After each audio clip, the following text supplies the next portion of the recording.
অনেক দিন থেকেই আমার একটা পাহাড় কেনার শখ, কিন্তু পাহাড় কে বিক্রি করে তা জানি না। যদি তার দেখা পেতাম, দামের জন্য আটকাতো না। আমার নিজস্ব একটা নদী আছে, সেটা দিয়ে দিতাম পাহাড়টার বদলে। কে না জানে পাহাড়ের চেয়ে নদীর দামই বেশি। পাহাড় স্থাণু, নদী বহমান। তবু আমি নদীর বদলে পাহাড়টাই কিনতাম, কারণ আমি ঠকতে চাই। নদীটাও অবশ্য কিনেছিলাম একটা দ্বীপের বদলে। ছেলেবেলায় আমার বেশ ছোট্টখাট্ট ছিমছাম একটা দ্বীপ ছিল, সেখানে অসংখ্য প্রজাপতি। শৈশবে দ্বীপটি ছিল বড় প্রিয়। আমার যৌবনে দ্বীপটি আমার কাছে মাপে ছোট লাগলো। প্রবাহমান ছিপছিপে তন্বী নদীটি বেশ পছন্দ হলো আমার।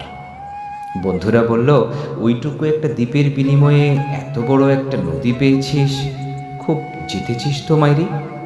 তখন জয়ের আনন্দে আমি বিহ্বল হতাম। তখন সত্যিই আমি ভালোবাসতাম নদীটিকে।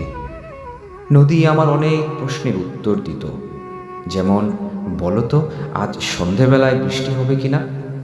সে বলতো, আজ এখানে দক্ষিণ গরম হাওয়া, শুধু একটি ছোট্ট দ্বীপে বৃষ্টি। সে কি প্রবল বৃষ্টি, যেন একটা উৎসব। আমি সেই দ্বীপে আর যেতে পারি না। সে জানতো, সবাই জানে, শৈশবে আর ফেরা যায় না। এখন আমি একটা পাহাড় কিনতে চাই। সেই পাহাড়ের পায়ের কাছে থাকবে গহন অরণ্য।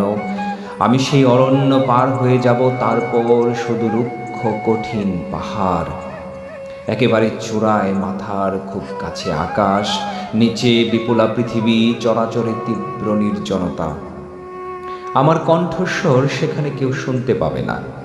আমি ঈশ্বর মানি না, তিনি আমার মাথার কাছে ঝুঁকে দাঁড়াবেন না।